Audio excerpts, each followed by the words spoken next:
Sí, muchas gracias por haber venido hoy y haber compartido con Sevilla Consciente y con la ciudad esta mañana, en unos tiempos en los que la participación presencial, como se dice ahora, pues se ha convertido en algo excepcional.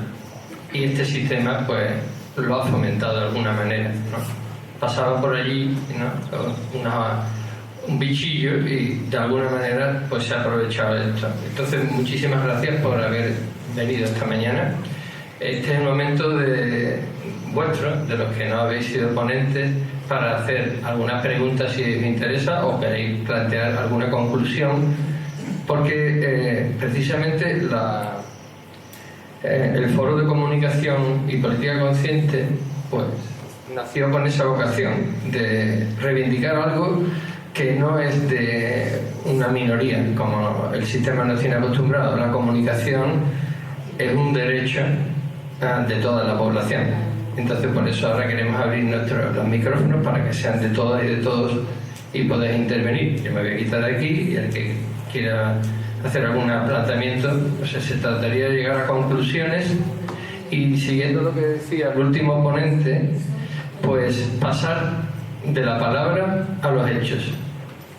Y muchas gracias también a todos los ponentes que nos habéis dado una gran ilustración sobre todos estos temas que veo que nos interesan mucho, porque estar aquí toda una mañana de sábado, la verdad que merece la pena. Muchas gracias.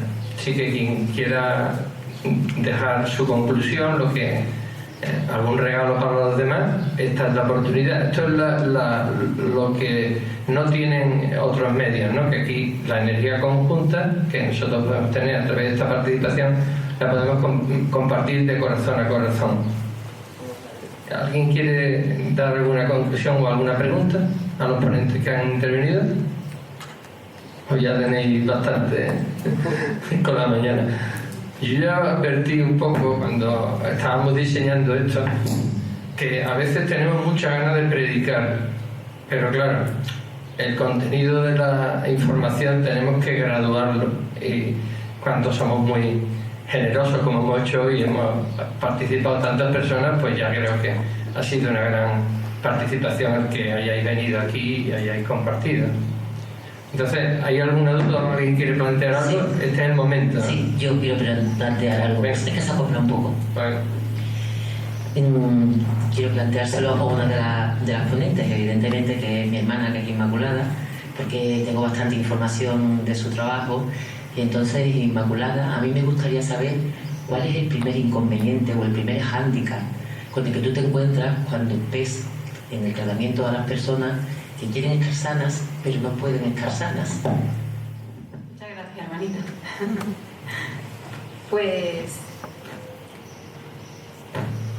habría mucho de qué hablar de esta pregunta, pero principalmente yo vuelvo a comentar la responsabilidad, porque algunas veces para estar sano o siempre hay que cambiar hábitos, hay que hacer un trabajo interno, hay que escucharse, hay que querer informarse y coger el camino que no es tan fácil. Hay que apagar el micro ese. ¿Sí? Sí. No te preocupes. Como por ejemplo el tema de la alimentación. A mí, sinceramente, me gustaría mucho que el doctor Crespo de la Rosa haga una finalización de todo esto, explicando un poco en el sentido de esta pregunta. La alimentación es algo súper importante, ¿no? Como él ha dicho, tenemos tantos tóxicos dentro de nuestro organismo que creo que sí que voy a cambiar el micro, ¿no?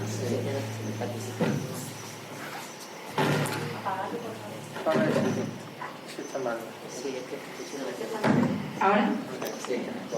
Tenemos tantos tóxicos dentro de nuestro organismo a nivel ambiental que deterioran nuestra salud y no sabemos nada de eso. Yo me he formado últimamente en una terapia, en una técnica también, que es un análisis de sangre por microscopía. No tiene nada que ver con mi trabajo, pero la curiosidad me ha llevado a eso. Porque a veces tengo pacientes que, por ejemplo, tienen la musculatura muy rígida, muy rígida. Entonces, pones a pensar, bueno, esta persona hace deporte, más o menos tiene una alimentación más o menos equilibrada, porque hay mucha gente que cree que come bien y no, porque nos falta muchísima información en eso. Pero te das cuenta de que tiene una rigidez tremenda. Y bueno, pues ahí entraría, por ejemplo, el tema de los tóxicos. En el tejido conectivo, en el tejido que tenemos a nivel entre el músculo, la piel y en todos los sistemas, porque el tejido conectivo también está formado, forma los pulmones, forma cada órgano, la fascia. El tejido conectivo es todo lo que interconecta todo nuestro cuerpo.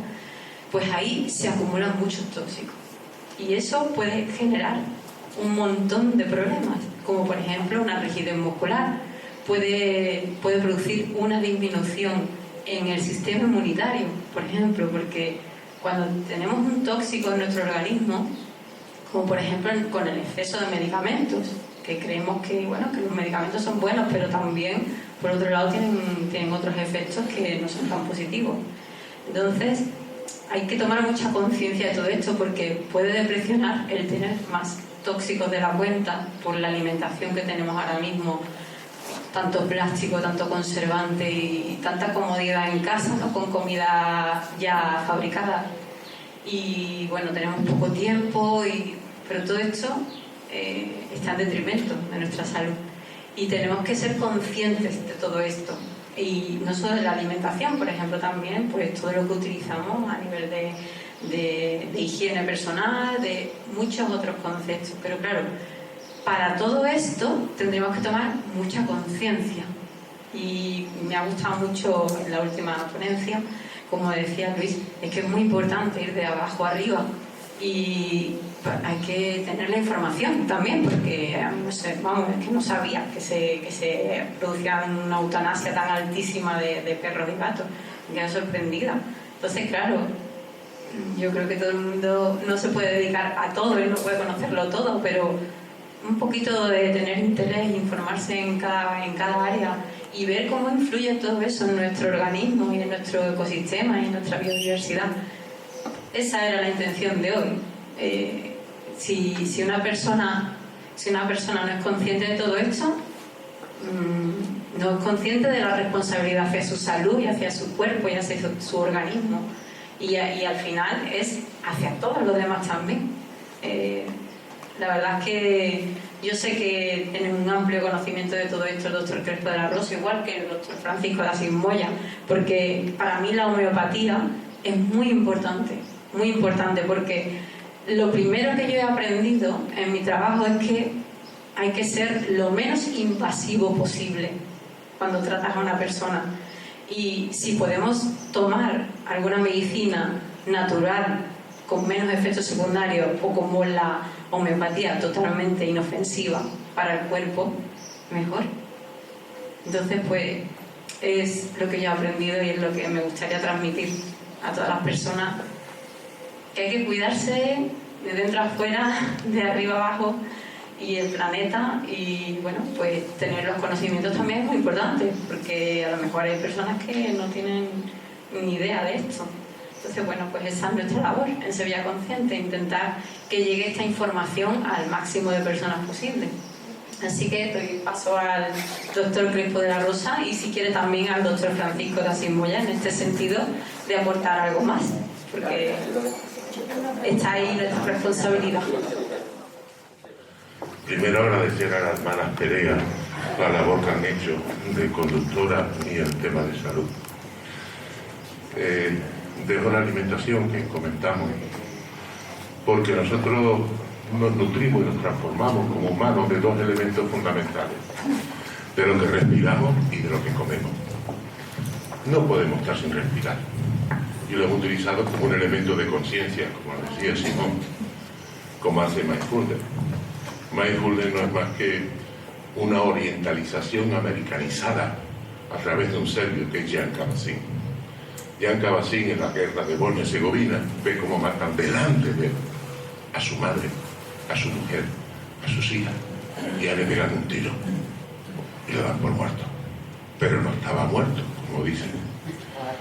Consiguió salir de allí y se va al Tíbet, roto, hecho polvo como ser humano.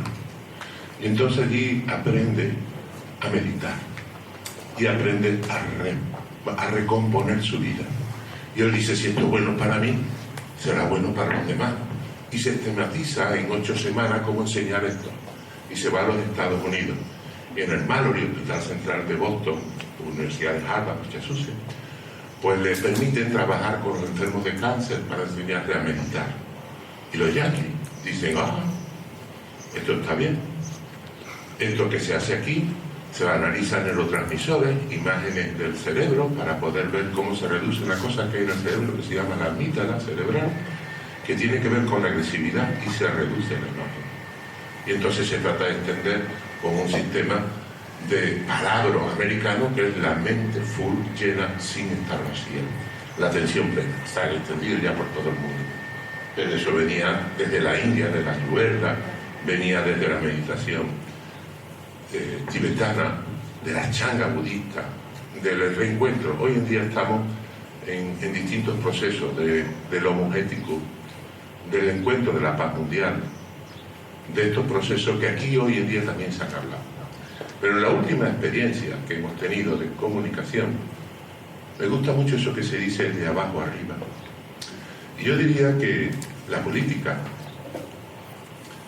lo que hemos visto a lo largo de los últimos tiempos, es lo poco saludable que es a veces la política.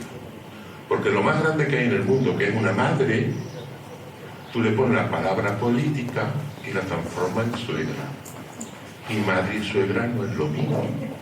No es lo mismo tu madre política que tu madre. Hay mucha situación de intentar manejar la política y medrar la política como un elemento de sobrevivencia en este tiempo que estamos. Pero la política necesitaría organizarse, a mi modo de ver, desde la ciudadanía, desde la base. Y hacer la base en Sevilla consciente de organizarse con otras ciudades que también tienen elementos conscientes. De relacionarse con organizaciones a nivel de tirar hacia adelante en un momento en el que nos encontramos. Sobre biodiversidad que nos hablaba Enrique, yo recuerdo que el 5 de mayo en la UNESCO hubo un informe técnico de 57 especialistas de 57 países que decían que en los próximos, al 2030, se extinguiría 1 millón de especies de animales y de plantas del planeta tal como estaban, con estudios muy serios. Es decir, que hay un sistema de contaminación que hablábamos esta mañana que sigue una progresión geométrica, un factor de multiplicación, y nos adaptamos biológicamente sumando. Y eso no es sostenible. La alimentación, que es parte de la nutrición nuestra, 4 frases para ver la importancia que tiene. Una muy antigua, que dicen los chinos: cavamos nuestra tumba con nuestros propios dientes.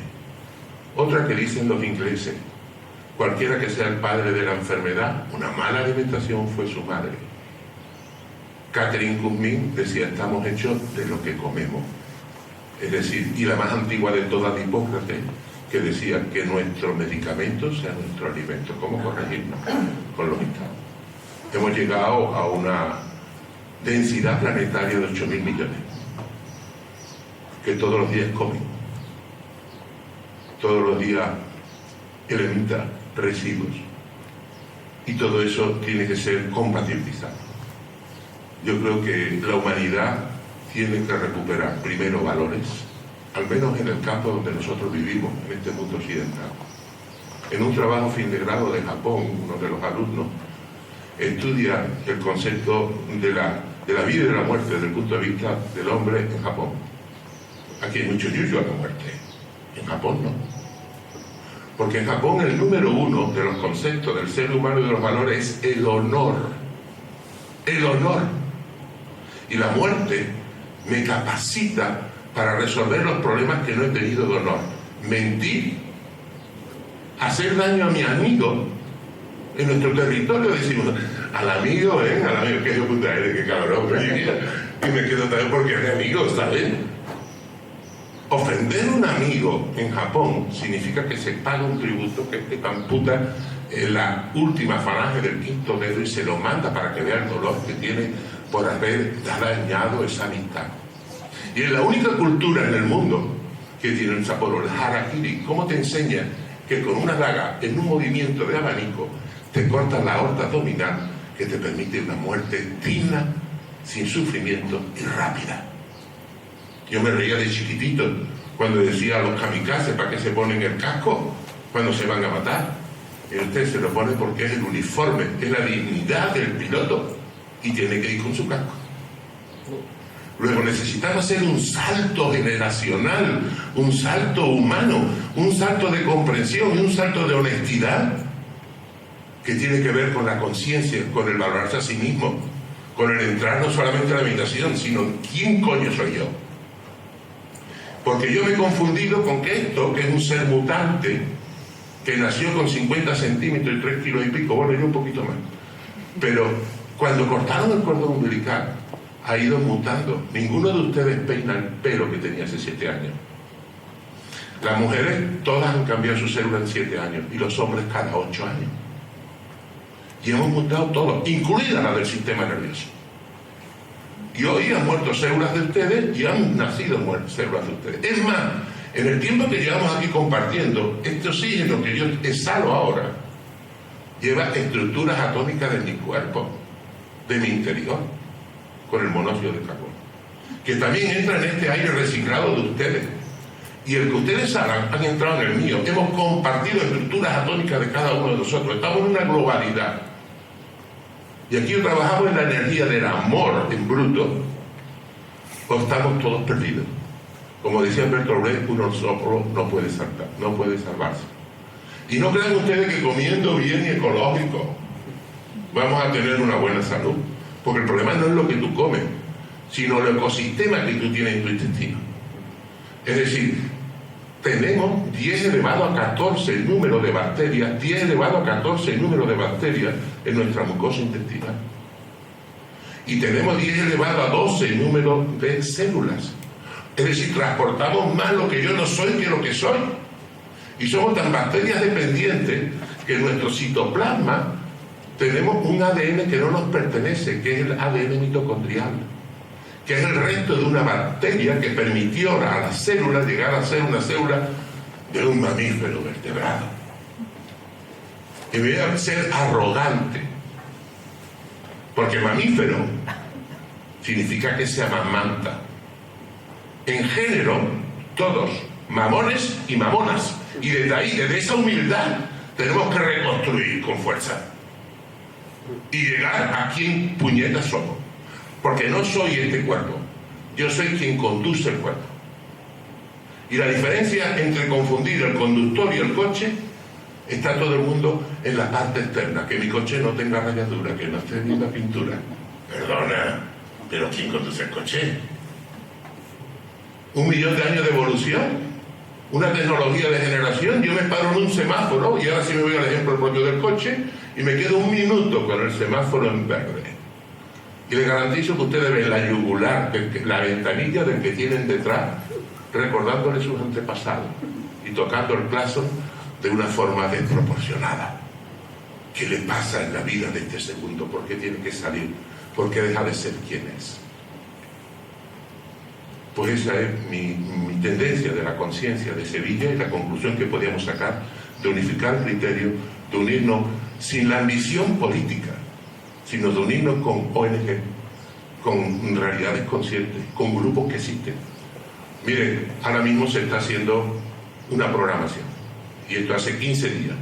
Hemos presentado aquí esta mañana una cosita sobre células madre que hemos conseguido aquí en la Facultad de Farmacia, colaborando, donde hemos visto cómo multiplicarla por 3 veces cuando ozonizamos el medio ambiente.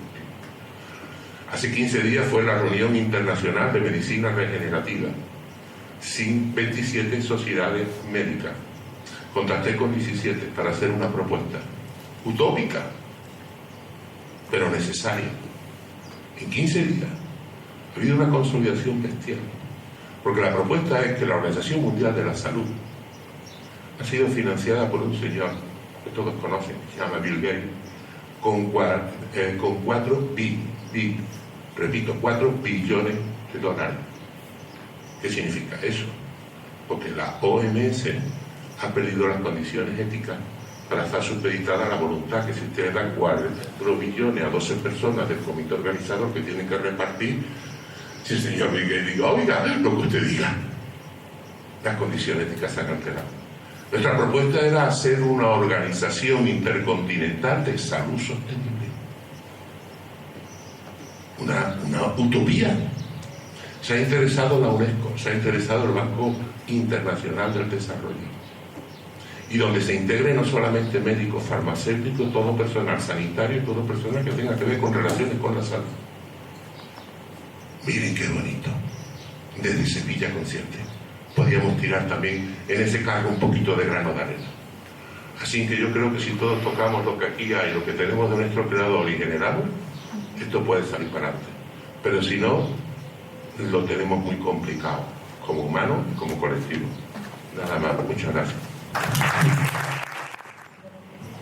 Bueno, muchísimas gracias por esta nueva oportunidad.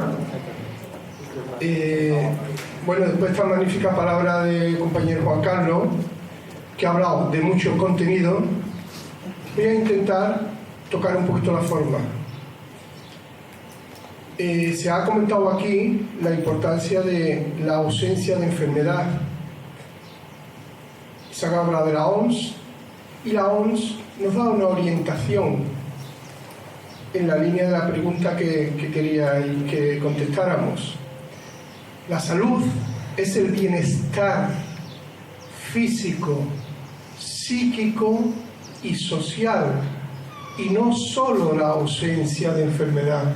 Ahí es donde vamos a entroncar con la biodiversidad. Pero es que además, para mí, el gran sabio que se adelantó 2 siglos, que decía, esos pequeños organismos responsables de las epidemias, esos pequeños microorganismos, no se conocía el virus, ya lo decía Hahnemann, el fundador de la homeopatía, ya hablaba de la existencia del microorganismo. Y Hahnemann decía, para conocer qué pasa, para poder intervenir, tenemos que tener, la primera la voy a decir la última, tenemos que tener atención al observar, sentidos perfectos, eso es ciencia, fidelidad a la hora de trazar los síntomas. Si tú escribes mal lo que el paciente te dice, vas a llegar a una conclusión errónea. Pero para mí la más importante, ¿sabéis cuál es la primera? Ausencia de prejuicios. Esas son las 4 condiciones para poder hacer una buena historia clínica. Y decía, ya has descubierto el medicamento que tiene que dar mediante toda la técnica científica, pero para ser un verdadero médico tendrás que saber cómo eliminar los obstáculos que impiden la curación y saber ser hábil para eliminarlos de la persona a la que estás tratando. O sea, tenés habilidad. Pero seguía, conocer aquellas cosas que trastornan al ser humano y saber apartarla de ella. Hoy aquí hemos hablado de muchas cosas, Federico, todos han hablado. Pero también hay algo muy importante y no quiero que se olvide la conclusión, quizás haciendo una conclusión.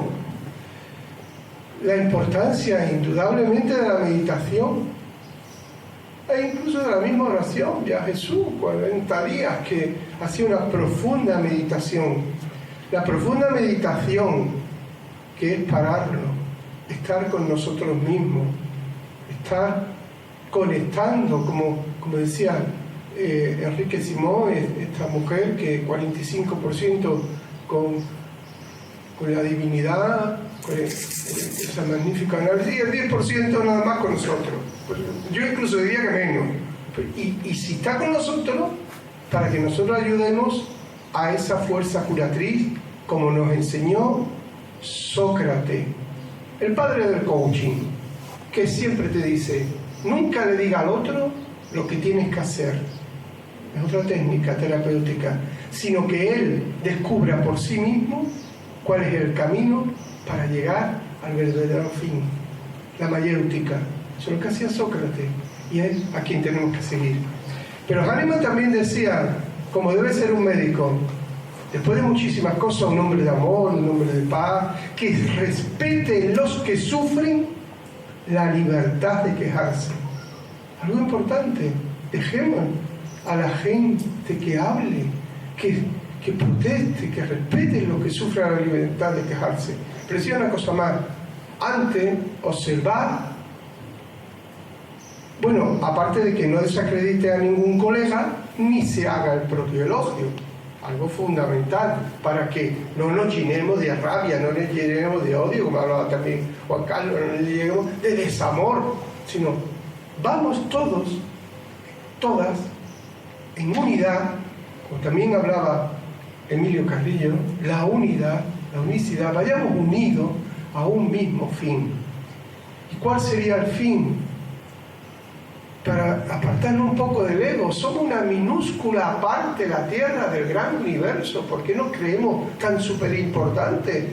Pues probablemente, hablaba del 2001 Odisea del espacio, pues ya hemos pasado el 2001 de sobra. ¿Cuál sería nuestro objetivo? ¿Cuál es el objetivo solidario? Observar bien cómo se conduce con los enfermos pobres. El construir un mundo mejor. Y si estamos todos en la línea de construir un mundo mejor, estamos haciendo no Sevilla consciente, estamos haciendo un mundo consciente que trascienda a nuestro propio ser.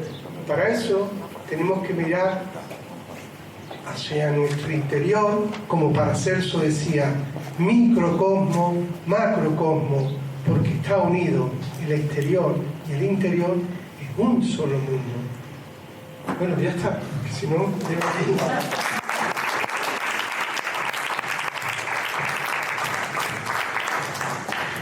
Muchas gracias por estas dos brillantísimas, bueno, todas han sido muy brillantes hoy, porque la verdad que no sé qué tiene este parque, por algo lo hemos elegido, para tratar un tema clave como el que da título a esta jornada. Y si alguien quiere hacer alguna conclusión más o alguna pregunta, porque hay un compañero de Sevilla Consciente que sí quiere hacer una, pero la idea era un poco que este momento que los que no eran ponentes o pudierais hablar, o sea, porque termina.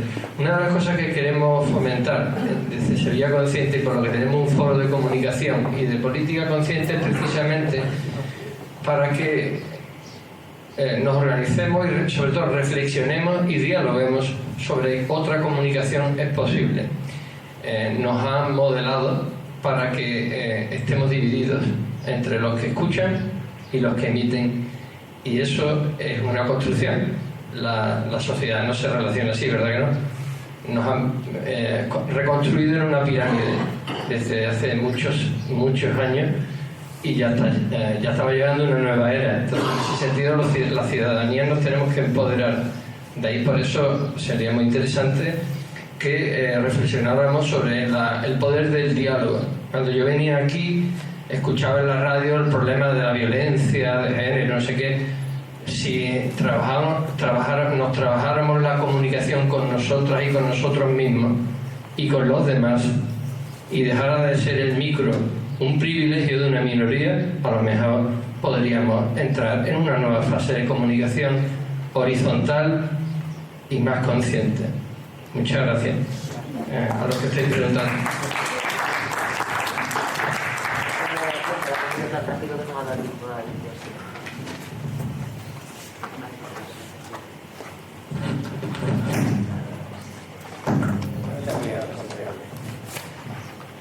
Bueno, pues no quiero que se alargue mucho más, pero yo también me gustaría que mi hermana haga una aportación en este sentido, como decía Rafa, de la comunicación, porque ella es psicóloga y para mí buenísima, me gusta. Y bueno, me gustaría también un poco que ella aporte desde su experiencia profesional qué le podría decir a sus pacientes para que sean más felices, para que vivan mejor y puedan estar más felices. Muchas gracias, hermana. Bien, quiero ser breve porque se está alargando ya mucho la jornada. Y sí es verdad que yo lo que sí vengo observando en la consulta y lo que yo hago mayor hincapié es en nuestra mente. Por eso me parece tan interesante lo que nos iba a explicar Francisco de Asís, porque también, como el doctor Crespo de la Rosa, nuestra caja de herramientas pasa por nuestra mente y sí que tienen un gran poder nuestros pensamientos. Y entonces, pues, las personas vienen y vienen, pues como dice Enrique Simón, que le falta la paz. Falta la paz. ¿Por qué? ¿Por qué me falta la paz? Porque vengo identificada con mi mente. Y claro, yo no soy mi mente, yo soy una cosa mucho más maravillosa que mi mente. Entonces yo estoy firmemente convencida que venimos aquí a vivir esta experiencia física con el objetivo de aprender a pasar de ella, podríamos decirlo así coloquialmente. Pero para ello primero tenemos que saber que la tenemos. Ese es el gran problema. Nosotros no somos conscientes de cómo lo que estamos pensando nos está afectando. Somos seres emocionales y los pensamientos son generadores de emociones. Entonces, desde que yo me levanto por la mañana, desde que yo abro los ojos y pongo un pie, o incluso sin levantarme de la cama, yo me estoy padeciendo mis pensamientos. ¿Y por qué digo padeciéndolos? Porque no hemos aprendido a gestionar nuestra mente, solamente la padecemos. Nosotros estamos todo el día con un automático puesto aquí que me está haciendo estar contento, triste, con rabia, con ira, y yo no soy consciente, yo me dejo llevar y vivo mi vida desde alguien o algo que me está gestionando. Entonces por eso yo pienso que la salud empieza en nuestra mente. Primero a saber que tenemos una mente, a identificar esos pensamientos para no ir con el automático. Y todos sabemos evidentemente que yo no puedo decidir lo que pienso. Esto es una máquina que hay aquí de generar pensamientos. Entonces, Lourdes, si yo no puedo generar mi pensamiento, ya yo estoy prisionera de eso. No, porque mi poder está en que una vez que yo he visto mi pensamiento, yo decido qué hago con él. Entonces, si tú... Yo siempre pongo un ejemplo muy tonto, se lo pongo a la gente en consulta. Y lo hago un básico del pueblo. Nosotros somos de pueblo, somos de Brenes. Entonces digo, imagínate que tú estás contenta, estás en tu casa, has hecho la comida, los niños te han dejado tranquilos, están ahí sentaditos o durmiendo la siesta y tú te pones a recoger la mesa y te pones a fregar. Y tú empiezas con mucha alegría. Y cuando has terminado de fregar, tú dices, pues que ves, que a mí me ha cambiado aquí el humor, que yo no estaba de esta manera, que como que hay algo que no me hace estar contenta. Pues ahí, si tú te paras un momento y tú haces una reflexión y tú dices, ¿qué he estado yo pensando en estos 10, 15, 20 minutos que he estado fregando? Y cuando tú pones la intención, la mente te dice lo que has estado pensando. Pues todo inconveniente. El trabajo que tengo, ahora cuando se levanten los niños, no llego a final de mes, mi padre está enfermo, las 1000 cosas que nos venden del futuro, de un futuro siempre negativo. Esto no me puede explicar muy bien. Pues, a ver, mi reflexión tiene que ver con dos cuestiones. En relación a la salud y a la biodiversidad, evidentemente hay un nexo en común, ¿no?, que tiene que ver con la interioridad. Perfectamente Emilio y los dos doctores han hecho énfasis en que la cuestión de la salud está en el empoderamiento, en que realmente es la actitud ante nuestro cuerpo, ante la vida, lo que nos hace mantenernos sanos o enfermar. Totalmente de acuerdo, y creo que ahí está la base. Creo que aquí se han sentado los pilares fundamentales de donde tenemos que buscar la salud y evidentemente confiar en los grandísimos profesionales que existen en todas partes, desde, en fin, auxiliares, enfermeros, que con su buena intención están al servicio de que la salud, pero que realmente somos nosotros donde tenemos que empezar, y además haremos un gran favor a la comunidad médica si nos cuidamos más y somos más biodiversos, tanto con nosotros como con lo que nos rodea, ¿no? En relación a la biodiversidad, dos cuestiones que tienen que ver con el intervencionismo, el afán de intervenir en todo lo que es intervenible por parte del ser humano, cuando Enrique Simó ha explicado perfectamente que nos cuesta trabajo estar quietos, hacer un tiempo de silencio, de cerrar los ojos, de meditación. El minutito que hemos hecho con él a mí se me ha hecho muy corto, pero entiendo que también hay personas que la meditación y estar con uno mismo, con los ojos cerrados, centrados en la respiración, bueno, parece fácil, pero no lo es. Entonces se trata de que tenemos que centrarnos más en nosotros mismos y observar. Esto nos hace situarnos en la posición del observador, no del que interviene, y en cuestión de la naturaleza intervenimos demasiado. Y hay un gran ejemplo que me gusta poner en este caso, que es que en marzo del año pasado, cuando se declaró la pandemia a nivel mundial, donde nos obligaron a quedarnos en casa, precisamente la naturaleza se expresó maravillosamente y las grandes ciudades empezaron a enriquecerse con insectos, con aves, costas donde las aguas estaban turbias o contaminadas, aparecían peces, delfines, animales que antes no había, en los ríos igual, y sobre todo en las grandes ciudades más importantes del mundo, en 2 semanas nada más los niveles de contaminación atmosférica bajaron tremendamente. Todo esto por el no intervencionismo humano. A nivel individual podemos hacer lo mismo en nuestras vidas cotidianas y realmente no es difícil. Existe lo que se dice, y todos conocemos, de desarrollo sostenible, ¿no? Crecimiento continuo a nivel de economía, cuando realmente lo que toca ahora es la retirada sostenible. No significa el parón como en la pandemia del año pasado, pero sí que significa que poquito a poco podemos ir dando paso atrás y llevando una vida más sencilla. Y bueno, y la otra cuestión, que no me quiero enrollar mucho, que tiene que ver con los seres invasores, las especies invasoras.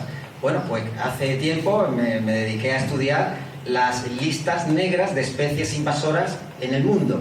Existe una lista negra española de especies invasoras, una lista europea de especies invasoras y una lista mundial de especies invasoras, donde, si no recuerdo mal, la primera es la acacia negra, la segunda es un ave, el miná común, y la tercera especie invasora, más invasora del mundo, el caracol gigante, un caracol africano.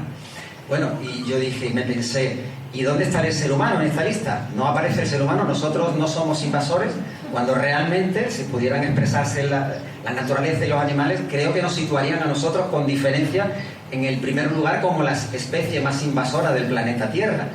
Y yo creo que tenemos que tomar conciencia de ello y tenemos que, en lugar de invadir la naturaleza y intervenirla, en el tema de las cotorras, por ejemplo, a mí me apasiona mucho este tema porque desde el Foro de Medio Ambiente hemos tratado mucho este tema con el Ayuntamiento, con Enrique, con Luis Medina, y realmente observar cómo se adapta una especie que habitualmente no está en esta zona, pero ver cómo se interrelaciona con los demás seres y no intervenir o lo mínimo posible para que se adapte, y haciendo las pequeñas modificaciones que haya que hacer.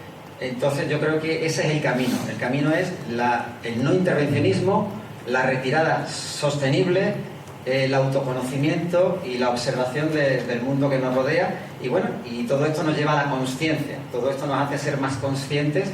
Y bueno, si no quiero comprometer mucho a Luis Medina Montoya, pero ya que tengo aquí la oportunidad, me gustaría hacerle una pregunta concisa en relación al tema de las cotorras en Málaga, que sé de buena tinta que las cotorras no entienden de fronteras y se desplazan por toda la Costa del Sol, y son distintos municipios en Málaga los que están estudiando la manera de también no tener que erradicarlas, como se ha hecho por ejemplo en Zaragoza y en algunos otros lugares donde con carabinas pues se les ha disparado para erradicarlas, ¿no? Creo que hay otros caminos más inteligentes y empáticos con nuestros hermanos los animales.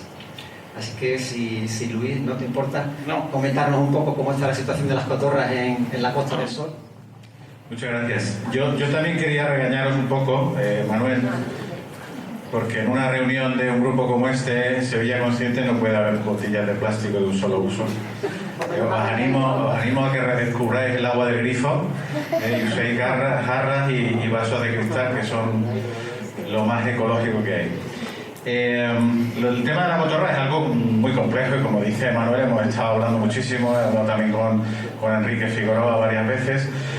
A instancias nuestras, desde el Ayuntamiento, se creó una mesa de trabajo que lo organizó la Diputación, donde nos reunimos todos los ayuntamientos de la costa que estamos afectados por el problema del sobredimensionamiento de la población de la cotorra argentina.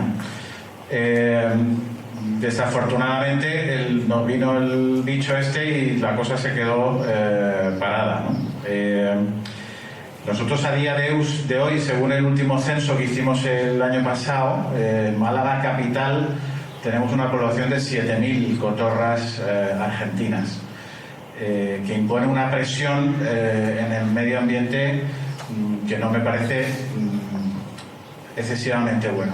Sobre todo porque, contrariamente a lo que ocurre en Sevilla con la cotorra de Kramer, que la principal afección es a la población de murciélagos porque le quita los lugares de anidamiento, la cotorra argentina construye sus propios nidos, pero ejerce una muy alta presión sobre lo que es la vegetación del entorno. Construye nidos muy grandes, en algunos casos hasta 100 kilos de peso, y lo hace a base de cortar ramitas y brotes de todo lo que es el entorno de los árboles.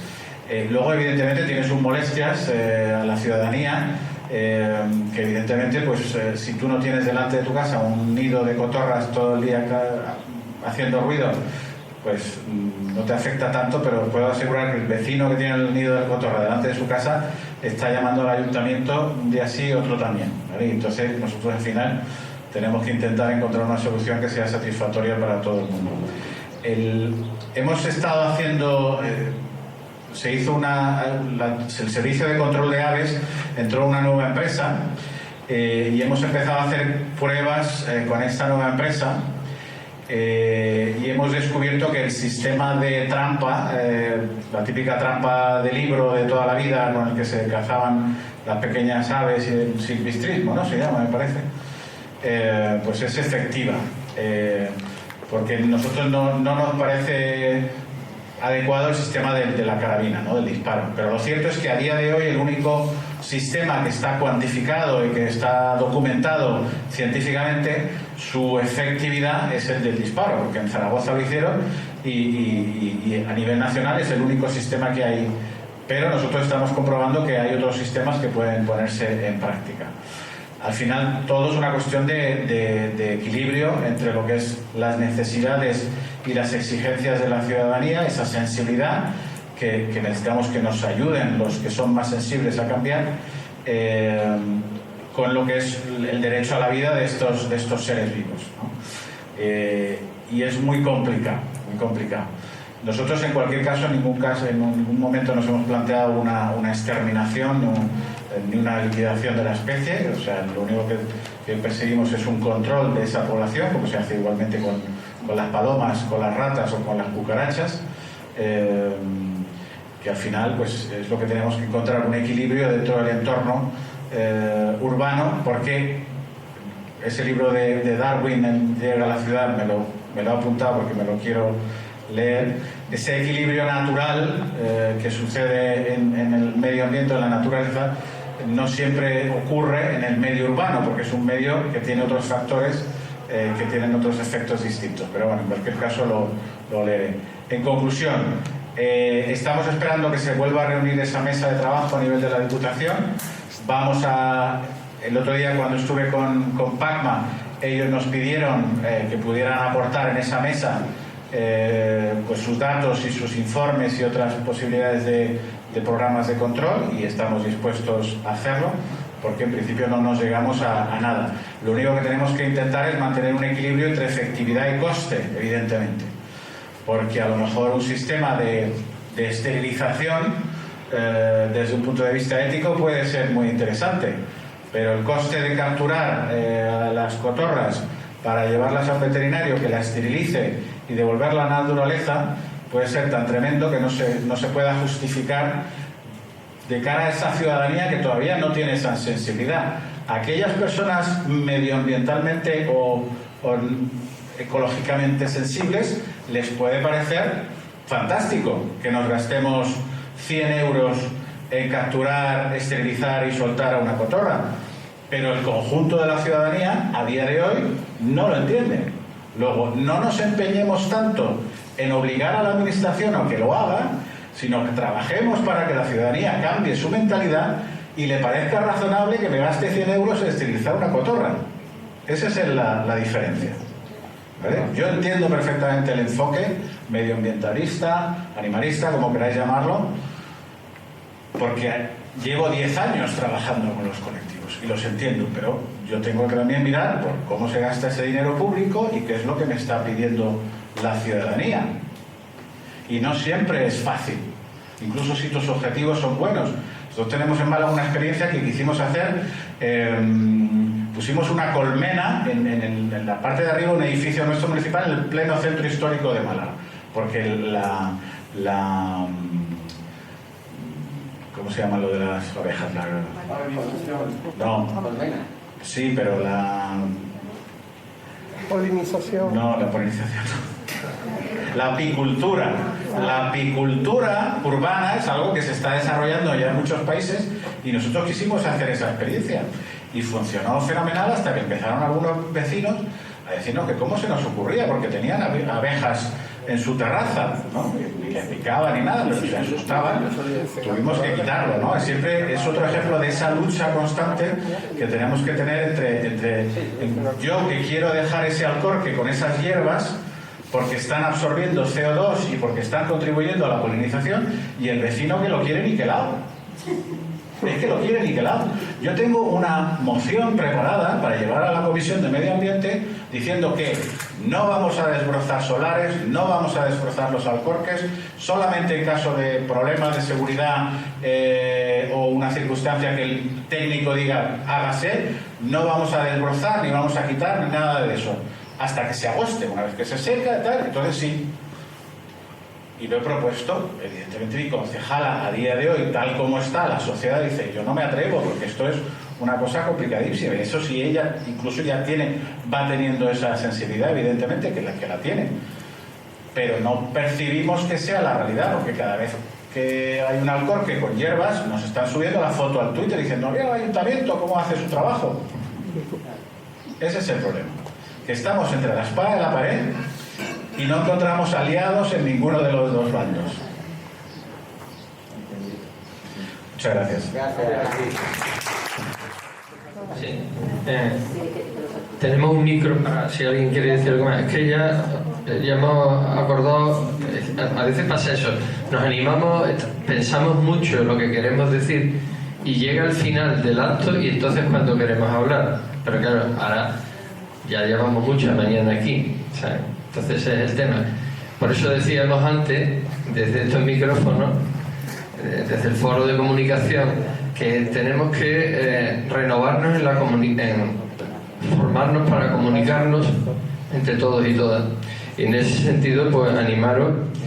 Hay asociaciones como la de Radiópolis, que, por ejemplo, en esa asociación es donde yo he desarrollado durante bastantes años el arte un poco de hablar por el micrófono, por eso he preferido ceder el micrófono a vosotros, y os animo a que vayáis por allí, por ejemplo, que es una buena oportunidad. Haciendo programas de radio, pues se aprende bastante a manejarse con el micro y a perder el reparo y el miedo que tenemos a sernos responsables de nuestras propias ideas, de nuestras propias palabras, que al final eso es lo que desde la escuela no nos enseñan tampoco a hablar en público, sino todo lo contrario, nos enseñan el silencio.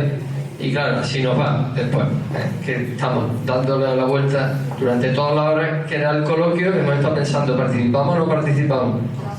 Entonces, de todas maneras, muy brevemente, para no... Araceli y el compañero Guillermo, si queréis brevemente podéis intervenir y ya terminamos con vosotros. Si me piden. ¿Dónde? ¿Aquí? Aquí. Aquí además salía aquí. Por aquí, por el otro lado.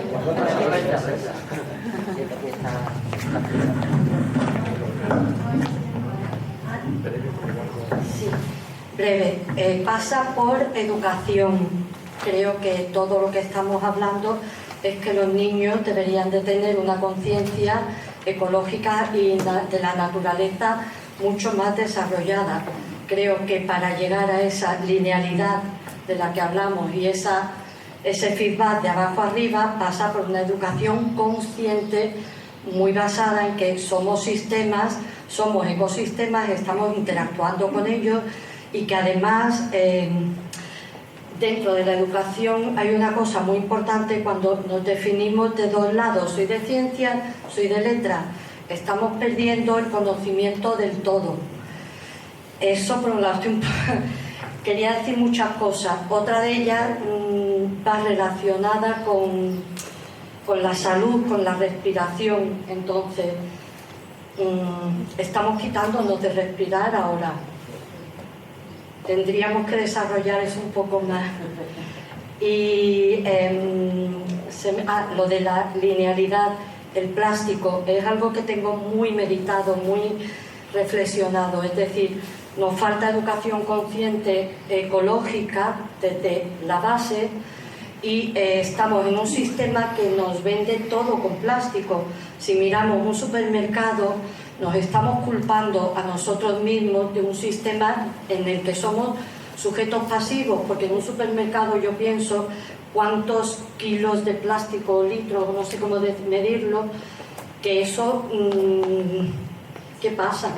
A mí me lo están dando, yo no estoy pidiendo plástico, y si yo me dejo, que sí lo hago, de consumir, porque me da asco el plástico, consumir cosas en plástico, sé que voy a ir a un supermercado y todos los de todo el país, de todo el mundo, están plagados de plástico, miradlo, todo lo que compramos está envuelto en plástico, además de lo que nos alimentamos, tenemos que tenerlo en el cuerpo.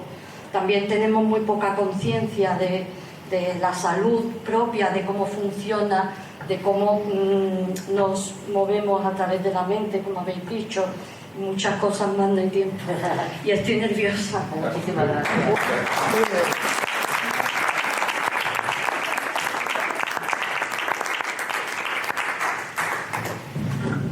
Muchísimas gracias, ha sido muy interesante escucharla. Bueno, ahora sí, ¿no? Ahora sí ya por fin, que ya es hora, que toca la cervecita, ¿vale? Entonces, un vinito primero que vamos a tomarnos ahora, ¿vale?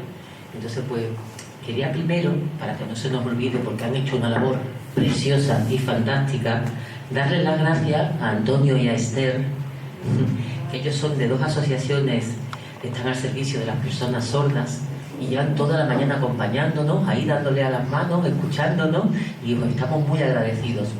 Os mandamos mucho gracias.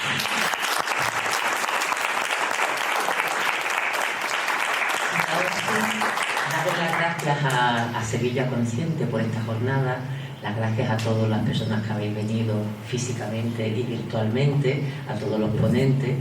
Y yo creo que el objetivo de haber encontrado hoy un crecimiento y haber sido feliz, lo he tenido. Espero que también vosotros hayáis estado en este sentir y esperamos vernos en otra ocasión. Muchas gracias por la participación.